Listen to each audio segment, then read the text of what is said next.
Dear students, कल हम लोग कुछ न्यूमेरिकल वैद्युत संधारित्र पर डिपेंड लगाए। आज देखो तुम लोगों को फिर हम इस वीडियो में क्वेश्चन नंबर 18 से लेकर 27 तक के क्वेश्चंस को दे दिए। 18 से क्वेश्चन नंबर 27 तक देने का टारगेट यही था कि आज हम लोग क्वेश्चन नंबर 18 से लेकर 27 तक सॉल्व करेंगे। तो प्रतिदिन के जैसा जो वीडियो में तुम लोगों को क्वेश्चंस मिले हैं उन्हीं क्वेश्चंस को हम सॉल्व करने वाले हैं और अब उनको देखते हैं किस तरीके से काम करना है। आज का हम लोगों का टारगेट होगा क्वेश्चन नंबर 18 से लेकर 27 तक के क्वेश्चंस को सॉल्व करना। तो देखते हैं क्वेश्चन नंबर 18 से 27 में है क्या। सबसे पहले क्वेश्चन नंबर 27 देखते हैं। सबसे पहले हम क्वेश्चन नंबर 27 देखते हैं कि क्वेश्चन नंबर 27 है क्या। तो देखो क्वेश्चन नंबर 27 हम तुम लोगों को बता चुके हैं कि पहले तुम लोग क्वेश्चंस को एक पेज पर लिख लेना, या अगर बालाजी की बुक मौजूद है तो और अच्छी बात है, नहीं तो क्वेश्चंस नोट कर लेना और हम 1 बाय 1 क्वेश्चंस को देख रहे हैं। देखो क्वेश्चन नंबर 27 है कि एक गोलीय संधारित्र की आंतरिक त्रिज्या व कैपिटल त्रिज्या, आंतरिक त्रिज्या व बाह्य त्रिज्या क्रमशः कैपिटल आर व स्मॉल आर। क्वेश्चन में कहा कि एक गोलाकार संधारित्र है जिसकी आंतरिक त्रिज्या स्मॉल कैपिटल आर और बाहरी त्रिज्या कैपिटल 4 आर। कह रहा है आगे आंतरिक गोले की त्रिज्या क्या हो कि संधारित्र की नई धारिता आधी हो जाए। तो फिगर से क्वेश्चन को ज़रा समझने का प्रयास करें। देखो कह रहा है मेरे पास गोलाकार संधारित्र है जिसके अंदर वाले गोले की त्रिज्या, जिसके अंदर वाले गोले की त्रिज्या कैपिटल आर है और जो बाहर वाला गोला है इसकी त्रिज्या कैपिटल 4 आर। लेकिन एक तकलीफ ये है कि तुम लोग काम सही से कर नहीं रहे हो। हम बार बार इस चीज़ को रिपीट कर रहे हैं कि शायद जो ऑनलाइन क्लास चल हो जा रहा है इसको रिपीट कर पाना संभव नहीं है, इसलिए काम थोड़ी सी ईमानदारी से करने का प्रयास करें। ये देखो क्या है, कैपिटल आर,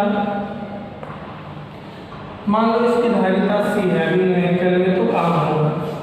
फिर क्या कह रहा है कि बड़े वाले गोले की त्रिज्या तो वही है जो था कैपिटल 4 आर, कैपिटल 4 आर ही है, लेकिन कह रहा है अंदर वाले गोले की त्रिज्या क्या कर दी जाए कि इसकी धारिता सी थी और अब इसकी धारिता C/2 हो जाए।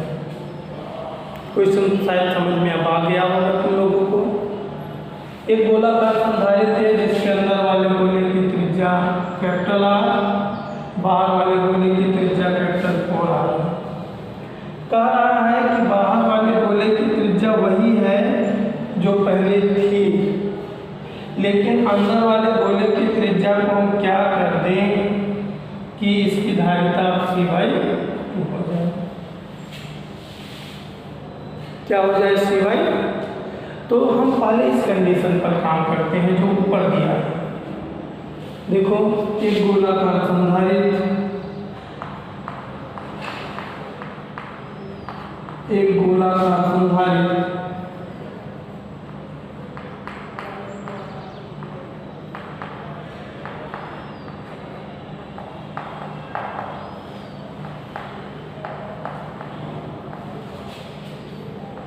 जिसके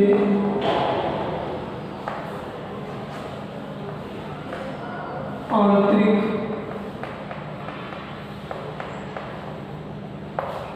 तथा बाह्य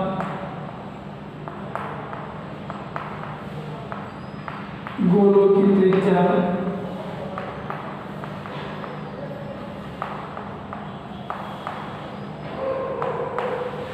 कितना है, आंतरिक का आर है और बाहर का कैपिटल 4R है।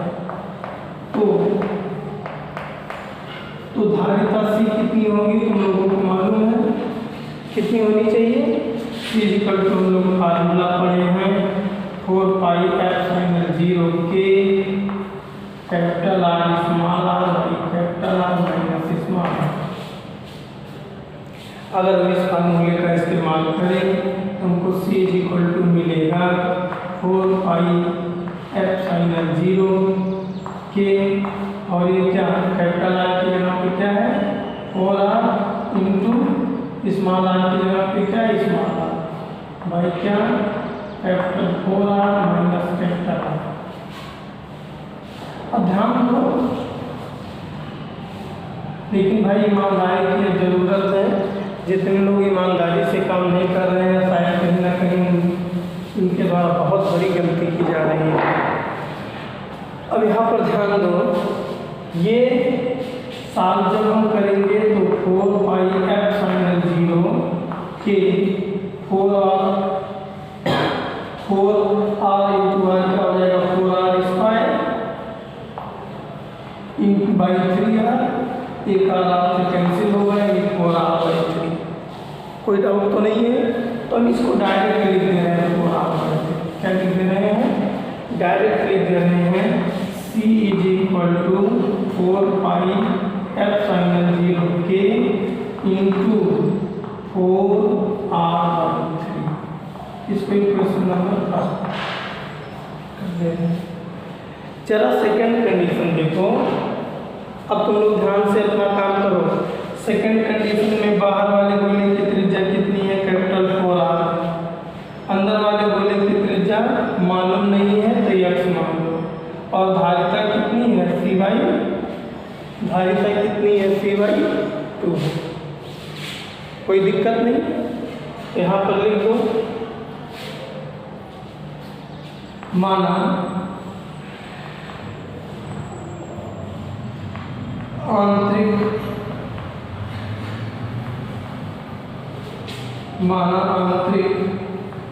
गोले की त्रिज्या x करने पर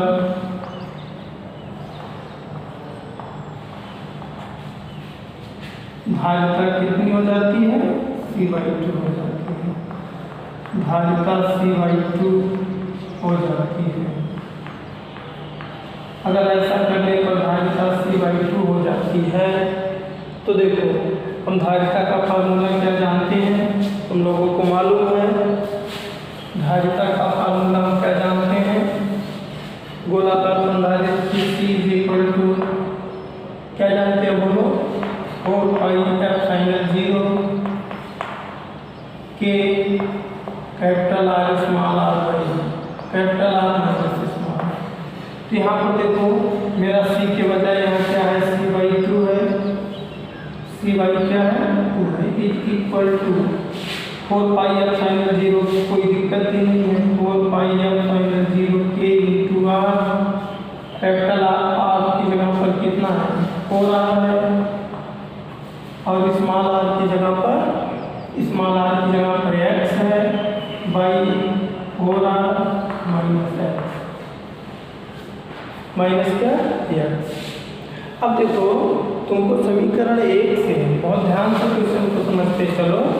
समीकरण 1 से ये देखो C का मान तुम रख सकते हो यहाँ, ध्यान दो।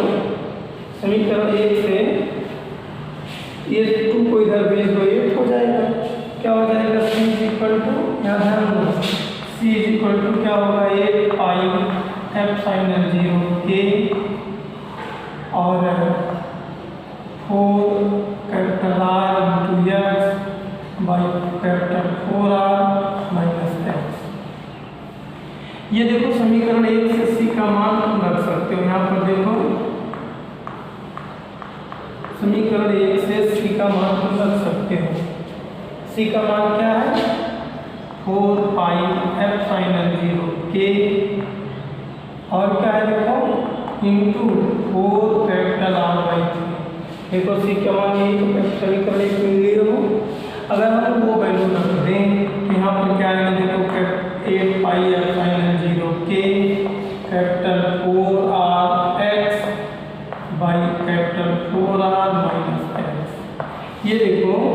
एफ आई एप्सिलॉन 0 के कैंसिल, ठीक। 4 तो भी कैंसिल, यहाँ 2 आया, देखो 2 से 2 दूनी 4, यहाँ पर कितना आ गया, इधर क्या बचा 2r/3 इज इक्वल टू इधर क्या बचा 4 capital R x by 4 capital R minus x. अगर तुम लोग देखो तो ये भी कैंसिल हो गया, यहाँ 2x बचा, यानी 1/3 इज इक्वल टू क्या बचा 2x by capital R capital 4R minus x. इसको क्रॉस मल्टीप्लाई करके सॉल्व करें, 4R minus x is equal to 6, ये इधर चला गया, 4 capital R is equal to 7x, तो x इज इक्वल टू क्या हो गया 4r/7, यानी कि अब अंदर वाली त्रिज्या 4r/7 होनी चाहिए, कोई डाउट नहीं।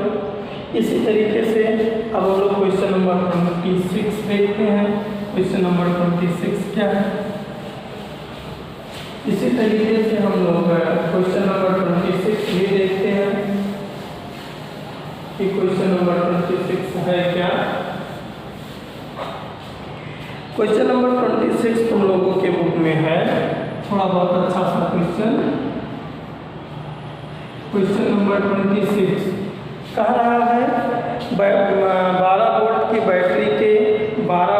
बैटरी गोलीय संधारित्र के 2 संकेंद्रीय गोलों के बीच जुड़ी है, जिनकी त्रिज्याएं 15 सेंटीमीटर और 20 सेंटीमीटर है। प्रत्येक गोले पर आवेश कितना होगा। ये बहुत छोटा सा क्वेश्चन है, इसलिए हम बहुत जल्दी से कर दे रहे हैं। तुम लोग अपने बुक में देखो कितने वोल्ट की बैटरी है, यानी विभव भी कितना दिया है, विभवांतर भी 12 वोल्ट का, कितने वोल्ट का दिया है 12 वोल्ट का। और ये जो फिर आगे दे रहा है गोले की त्रिज्याएं 15 सेंटीमीटर और 20 सेंटीमीटर है। बड़े वाले को हम कैपिटल R मान लिए, तुम लोगों को मालूम है 20 सेंटीमीटर दिया है, इसलिए 2 मीटर कर दिए, और 15 सेंटीमीटर दिया है छोटा वाला, स्मॉल R कर दिए 0.5 मीटर, 10 कर दिए। अब कह रहा है प्रत्येक गोले पर आवेश क्या होगा, तो थोड़ा सा थ्योरी यहाँ पर तुम लोगों को समझाएं। प्रत्येक गोले पर आवेश क्या होगा,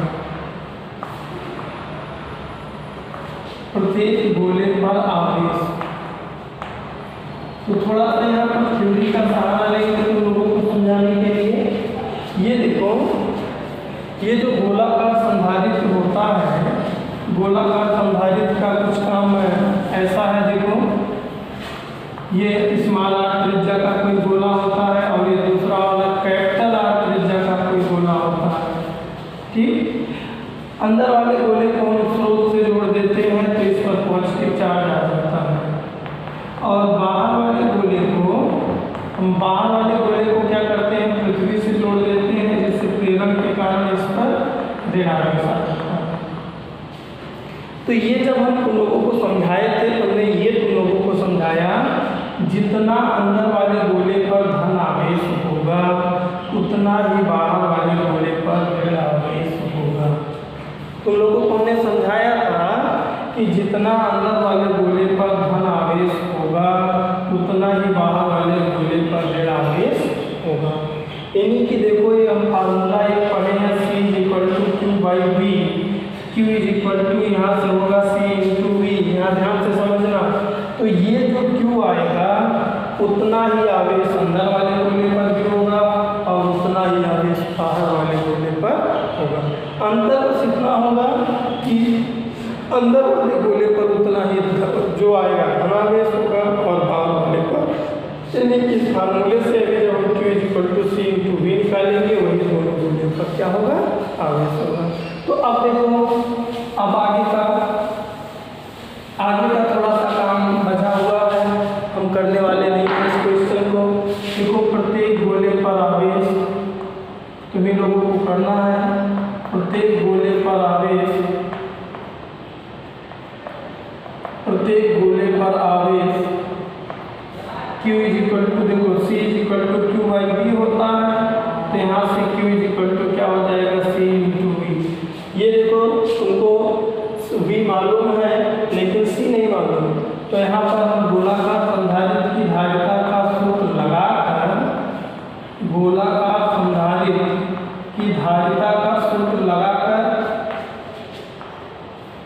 गोलाकार संधारित्र की धारिता C = क्या होता है 4 पाई एप्सिलॉन 0 के capital R small r by capital R minus small r। इस फार्मूले से हम यहाँ पर उठा के C निकाल देंगे और जो C की वैल्यू आएगी और B की वैल्यू यहाँ उठा के रख देंगे, जो भी होगा उसमें मेरा Q होगा। ठीक। अब इसी तरीके से देखो क्वेश्चन नंबर 25 तुम लोगों का क्या है। इसी तरीके से तुम लोग देखो क्वेश्चन नंबर 25 तुम लोगों को इस बुक में क्या दिया है। तुम लोगों के बुक का क्वेश्चन नंबर 25 देखते हैं क्या है। क्वेश्चन नंबर 25 देखो, थोड़ा सा बहुत अच्छा क्वेश्चन है। कह रहा है एक गोलाकार संधारित्र जिसकी बाहरी और भीतरी त्रिज्याएं 12 सेंटीमीटर और 13 सेंटीमीटर है। तो देखो इसको हम डायरेक्ट लिख दें। बाहरी त्रिज्या कैपिटल R 13 सेंटीमीटर दिया है, इसलिए देखो कैपिटल R मान ली इसको 0.13 मीटर। शायद यहाँ पर कोई किसी को तकलीफ नहीं हुआ होगा। आगे देखो क्या कह रहा है, और भीतरी त्रिज्या। बस तुम लोग इतना तकलीफ दे रहे हो कि कोई लोग काम सही से कर नहीं रहे हैं। ये बहुत बड़ी तकलीफ की बात है, लेकिन अब तुम लोगों के भी दिमाग में कुछ चल ही रहा होगा। ऐसा भी हो सकता है कि तुम लोगों को लग रहा हो कि मेरे पढ़ाई का कोई मतलब नहीं है, तो फिर जिस तरीके से भी तुम लोग एडजस्टमेंट करना चाहो करो, लेकिन मेरे हिसाब से अगर काम करते चलते तो ठीक था। कहीं ना कहीं अगर तुम लोगों के मन में ऐसा भी है कि हम फालतू सब कर रहे हैं तो ठीक है, लेकिन शायद ये गलत है। साथ में अगर किसी ने कभी होमवर्क सही से अभी तक नहीं दिखाया, लग रहा था होमवर्क हम अपने लिए मांग रहे थे। तुम लोगों के दिमाग में ऐसा चल रहा है कि हम फालतू टाइम बर्बाद कर रहे हैं, लेकिन अब तुम लोगों के दिमाग की मरम्मत हम कैसे करें। आगे देखो क्या कह रहा है, भीतर वाले गोले पर 2.5 माइक्रोकूलाम का आवेश है तथा बाहरी गोला भूसंपर्कित है। जरा ध्यान दो, अभी ऐसा क्वेश्चन हुआ। कह रहा भीतर वाले गोले पर 2.5 माइक्रोकूलाम आवेश है और बाहरी वाले गोला भूसंपर्कित है। मतलब गोलों पर आवेश यही होगा, अंदर और बाहर दोनों वाले पर गोलों पर आवेश यही होगा। जो भूसंपर्कित है उस पर माइनस हो जाएगा और जो पृथ्वी से अटैच है उस पर प्लस हो जाएगा। क्यों कितना दिया है, 2.5 माइक्रोकूलाम है, डायरेक्ट हम इसको कूलाम कर दिए। आगे कह रहा है गोलों के बीच के स्थान का परावैद्युतांक 32 है। मतलब कैपिटल के भी दिया है यहाँ पर कैपिटल के क्या दिया है 32 दिया है। फिर कह रहा है ज्ञात कीजिए। पहला क्वेश्चन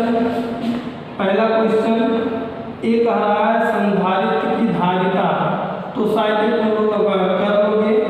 संधारित्र की धारिता फार्मूला लगा देना 4 पाई एप्सिलॉन 0 के capital R small r by capital R minus small r।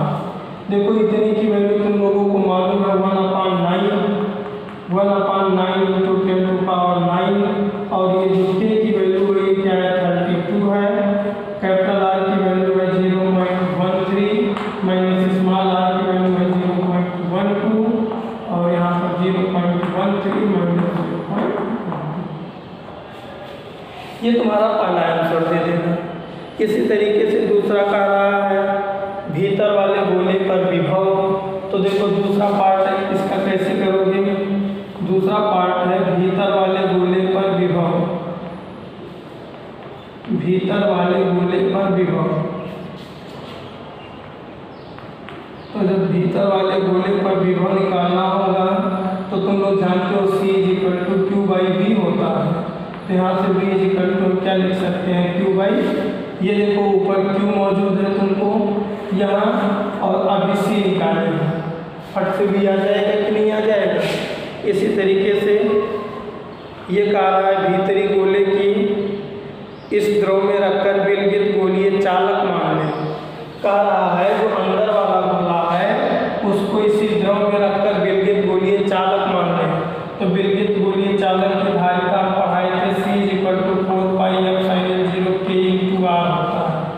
अगर क्वेश्चन ना समझ में आया हो तो फिर से देखो। पहला ये गोला है, दूसरा वाला गोला ये है। पहला अगर पहले वाले गोले को हटा दें तो भीतर वाले गोले को अगर ऐसे रखकर हम एक विलगित गोलीय चालक मान लें तो इसकी धारिता क्या होगी। तो हम विलगित गोलीय चालक की धारिता पढ़ाए थे तुम लोगों को, 4πr/0 के इंटू कैपिटल R होता है। इसी तरीके से देखो क्वेश्चन नंबर 24 तुम लोगों का क्या है। इसी तरीके से तुम लोगों का देखो जरा क्वेश्चन नंबर 24 क्या है। क्वेश्चन नंबर 24 थोड़ा सा देखो हिंट भी दिया है, तो हम ये सोच रहे हैं क्वेश्चन नंबर 24 ना होता है, क्योंकि देखो तुम लोगों के बुक में क्वेश्चन नंबर 24 का हिंट भी दिया है, तो उस हिंट के सहारे तुम लोग अपना काम आसानी से कर सकते हो, इसलिए उस क्वेश्चन को हमने छोड़ दिया। अब देखते हैं क्वेश्चन नंबर 23 क्या दिया है तुम लोगों के बुक में। क्वेश्चन नंबर 24 को समझने का प्रयास तुम लोग खुद करना। क्वेश्चन नंबर 23 दिया है, एक समांतर प्लेट संधारित्र के प्लेटों के बीच की दूरी। देखो एक समांतर प्लेट संधारित्र के प्लेटों के बीच की दूरी 0.1 सेंटीमीटर तथा प्रत्येक प्लेट का क्षेत्रफल 100 सेंटीमीटर स्क्वायर है। प्लेटों के बीच की दूरी क्या दिया है। देखो प्लेटों के बीच की दूरी शायद तुम लोग d मानते हो, तुमने प्लेटों के बीच की दूरी d मान लिया। प्लेटों के बीच की दूरी स्मॉल d कितना दिया है। देखो तुम लोगों के बुक में प्लेटों के बीच की दूरी स्मॉल d दिया है 1 सेंटीमीटर, तो 0.1 सेंटीमीटर, तो डायरेक्ट लिख दिए 0.001 मीटर में बदल दिए। फिर आगे क्या कह रहा है, देखो प्लेटों का क्षेत्रफल। तो प्लेटों का क्षेत्रफल तुम लोग कैपिटल ए से मान लेते हो, कैपिटल ए दिया है 100 सेंटीमीटर स्क्वायर, तो तुम लोग जानते हो ये 100 सेंटीमीटर स्क्वायर है, तो इसको 10 की पावर -4 से गुणा करके मीटर स्क्वायर में बदल दिए, और जब मीटर स्क्वायर में बदलेंगे -4 से गुणा करके, तो जब -4 से गुणा कर देंगे तो ये 2 जीरो कैंसिल हो जाएगा। तो जब 2 जीरो कैंसिल हो जाएगा तो हम उसको लिख सकते हैं 1 × 10 के पावर -2 मीटर स्क्वायर। अब आगे फिर क्या कह रहा है, देखो आगे फिर क्या कह रहा है, यदि प्लेटों के बीच की जगह में 0.5 मिलीमीटर मोटाई का। अब देखो क्वेश्चन को थोड़ा सा पहले समझा दें। समांतर प्लेट संधारित्र है, ये पृथ्वी से ग्राउंड है, ये विद्युत स्रोत से जुटा है, और इसके बीच की दूरी 0.001 मीटर है। इसी के बीच में कितनी मोटाई का, 0.5 मिलीमीटर मोटाई का, 0.5। तो इसको क्या मानते हो, टी मानते हो ना। तो देखो टी कितना दिया है, टी दिया है 0.5 मिलीमीटर। कागज, यानी कागज की मोटाई क्या है, ये थोड़ा सा क्वेश्चन बहुत अच्छा सा है समझने के लिए। कागज की मोटाई को टी मान लें, ये दिया है 0.5 मिलीमीटर।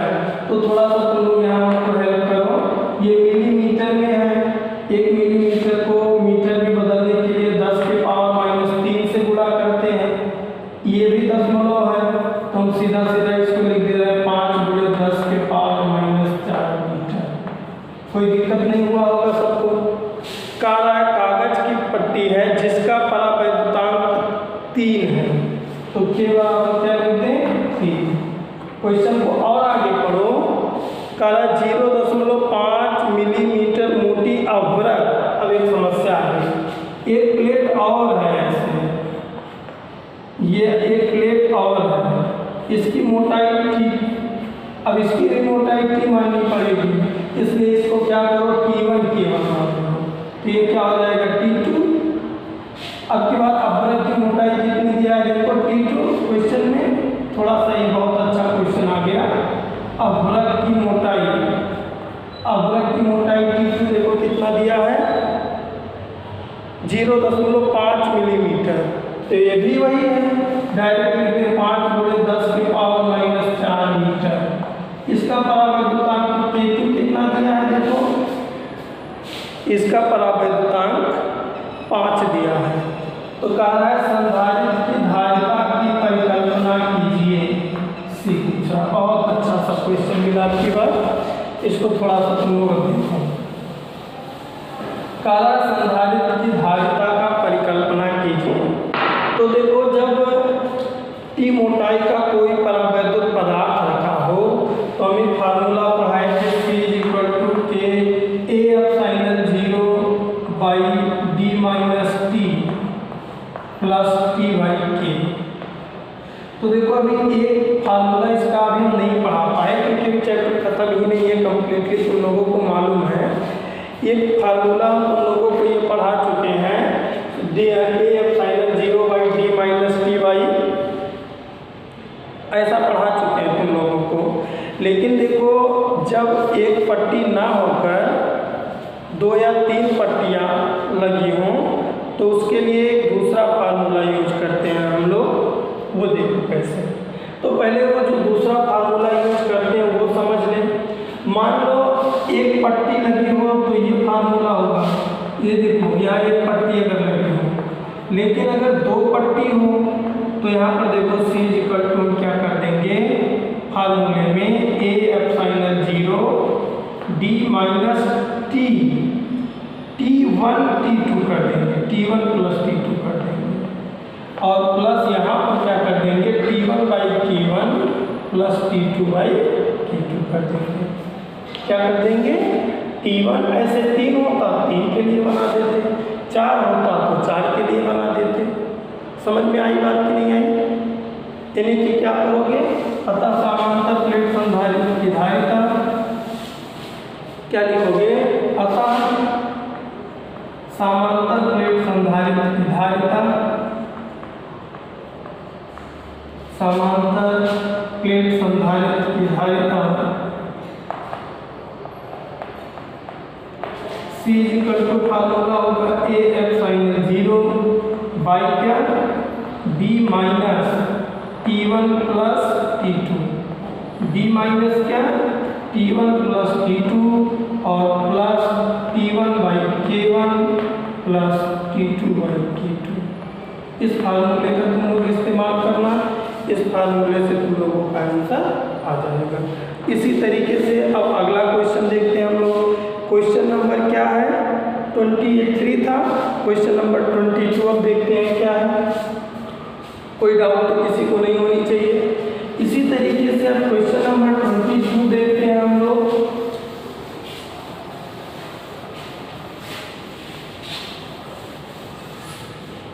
क्वेश्चन नंबर 22 देखो क्या कह रहा है।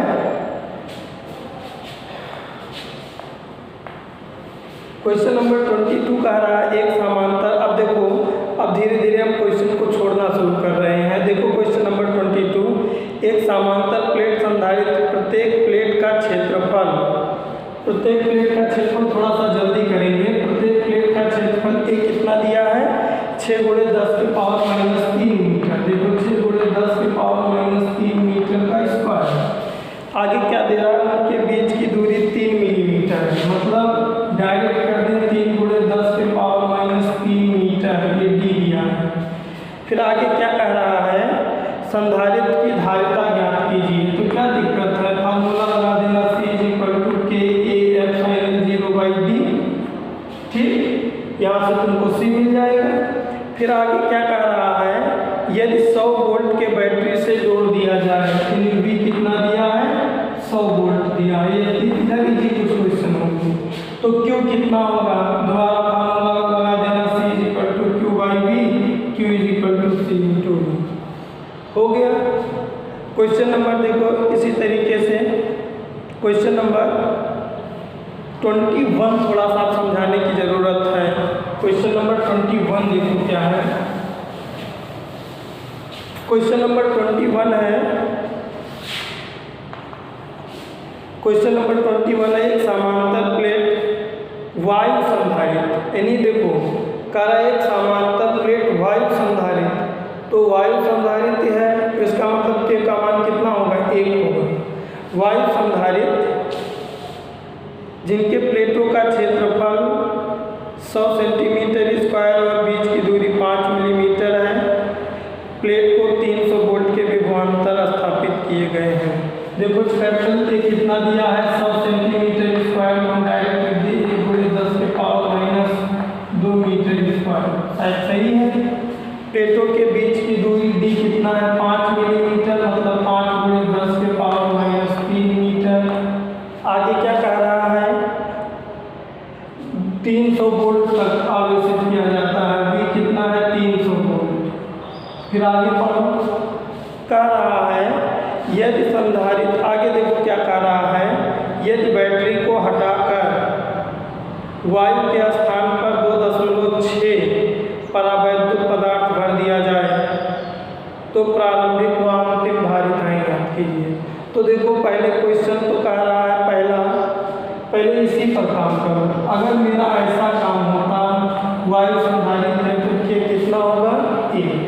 फार्मूला यहाँ पर होगा प्रारंभिक धारिता C = क्या होगा, के। देखो समांतर प्लेट संधारित्र के A/0/d। अब क्वेश्चन पूरा नहीं करेंगे। अब देखो सब कुछ वैल्यू मौजूद है, जैसे ही रखोगे तुमको प्रारंभिक संधारिता, प्रारंभिक व अंतिम धारिता, प्रारंभिक धारिता मिल जाएगा 1.177 10⁻11 है। कैलकुलेशन नहीं करेंगे, टाइम ज़्यादा लग रहा है। फिर आगे क्या कर रहा है, अंतिम धारिता। तो देखो अब अंतिम धारिता कैसे निकालोगे, अंतिम धारिता निकालने के लिए क्या करोगे, सब कुछ यही है, वोल्टेज भी यही होगा, भले ही बैटरी हटा ली गई, लेकिन अब 2.5 का कोई पदार्थ रख दिया गया। लिखोगे पुनः बैटरी हटाकर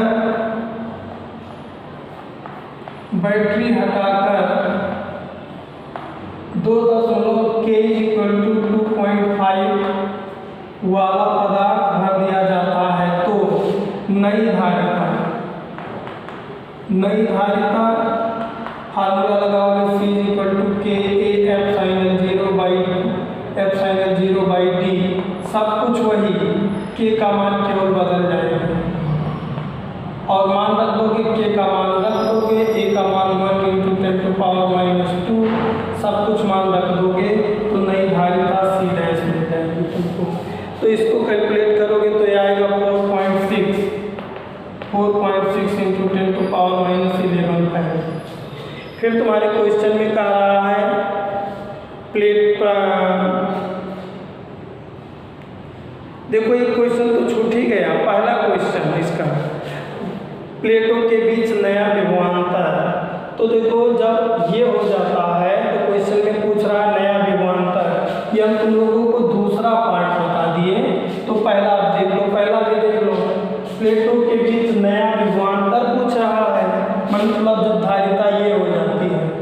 तो अब हम तुम लोगों को बताएं नया विभवांतर, तो बीच में थोड़ी सी गलती हो गई हमसे, ये C दिया है, ये C' पे कोई गलती नहीं है, आगे का क्वेश्चन सॉल्व कर लिए हम 10⁻11 है।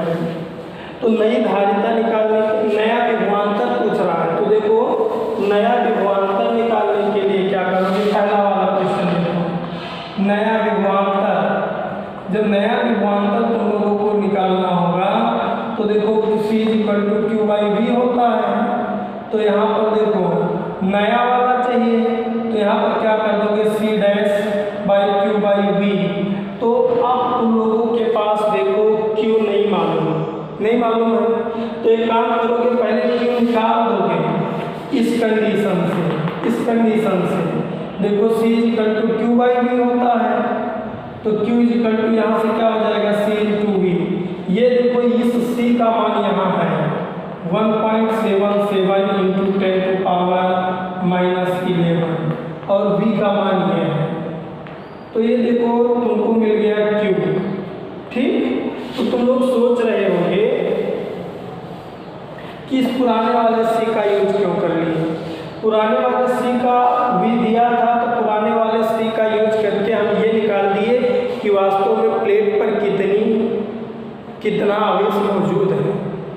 जितना आवेश पहली कंडीशन में मौजूद थे उतना आवेश अब भी होना चाहिए, क्योंकि अब तो कोई वोल्टेज हम बढ़ा नहीं रहे हैं। तो देखो सी डैश इज इक्वल, हमको यही भी निकालना है नया विभवांतर, तो वी डैश कर दो, नया विभवांतर V dash is equal to हो जाएगा क्यू बाई सी डैश।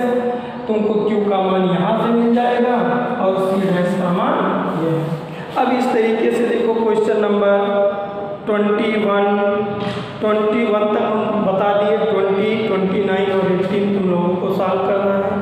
18 में क्वेश्चन नंबर 18 जो है उसमें आंसर का कुछ डिफेक्ट आ सकता है, क्योंकि क्वेश्चन में कोई वैल्यू गलत दी रखी है। तो इस तरीके से क्वेश्चन नंबर 18 से 20 तक जितना भी हमने सॉल्व कराया उसको सॉल्व करो।